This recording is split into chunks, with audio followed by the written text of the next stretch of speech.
Hello, everyone. Spirit House here. Today we're going to be reading from The Message of the Divine Iliad by Walter Russell, and we are reading the second half of Volume 1, which is called 10 Lectures, and we are on lecture number 5, and it is titled, Are We Really Alive? There is much confusion concerning life and life's principles. In animate beings, we generally think of the life principle as the pulsing heartbeat. So we say that bodies live when the heart is beating and that they die when the heart stops beating. The fact is that bodies never live nor die. Bodies express life, but the expression of life is not life.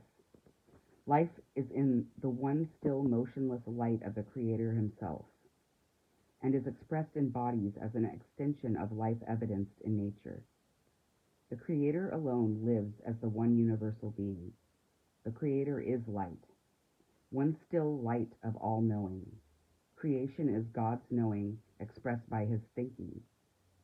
The whole creating universe, therefore, is but a pulsing electric record of God's thinking expressed by electric waves of motion. Man's body is, therefore, but states of motion which record the idea of man as one part of the whole idea of creation. Waves of motion cannot know anything, nor can they live or die. Waves belong to the electric universe, which manifests God's idea in forms of that idea. But the body itself, thus expressed, is not the idea.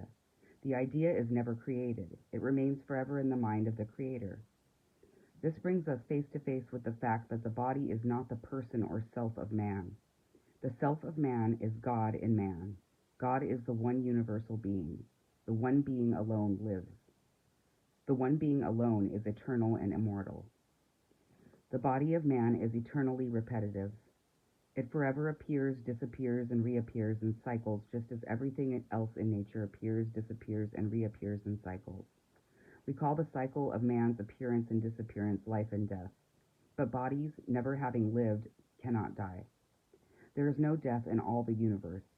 There is but a continual repetition of life cycles of rebirth into their two opposite expressions, which we call life and death, but both are, in fact, one.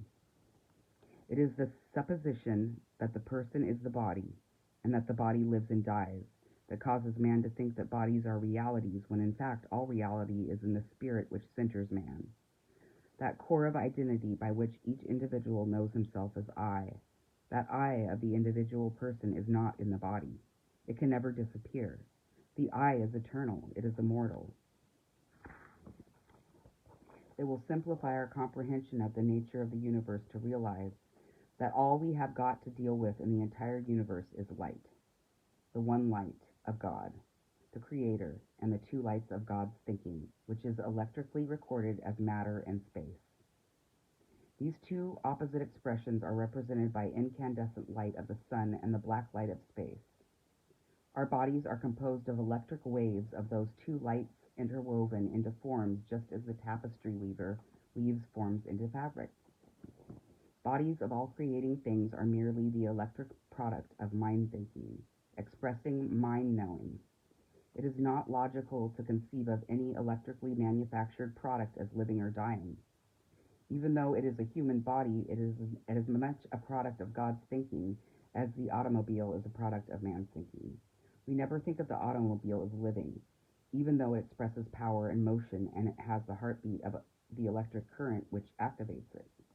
We know that the intelligence which manifests life, power, and motion in that car is in the intelligence which operates it, and is not in the car itself.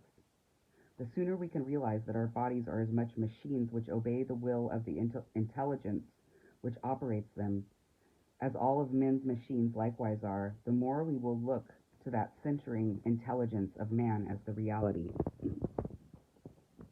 We must someday realize that the body is but an instrument which periodically wears out and has to be replaced, just as automobiles wear out and have to be replaced.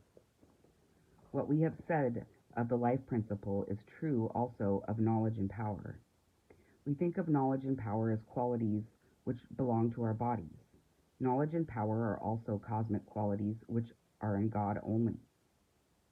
Our bodies know nothing nor have they the power to lift even one finger without reaching for that knowledge or power through the electric cables of light which extend from still light of God to the moving light waves which our bodies are. Waves of water extend from the calm sea. Waves of water manifest the power of the sea, but that power is not in the waves of motion, but in the still sea itself. That power is in the sea, whether manifested by waves or not. Likewise, our bodies are light waves of motion extended from the stillness of the one light within which is all power, all knowledge, and all presence.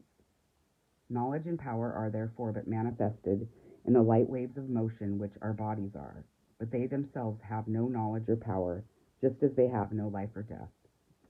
The belief that our bodies are ourselves leads us also to believe that our bodies think and that our brains do our thinking.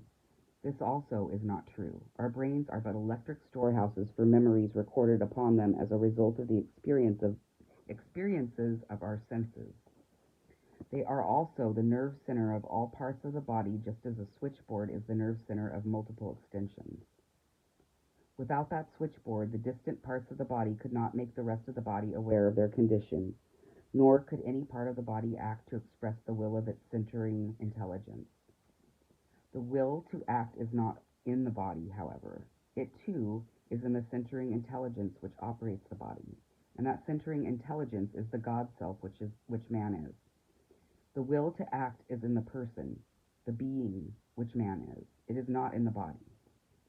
Gradually, man emerges from his primate jungle abode to the high mountain top of his divine inheritance.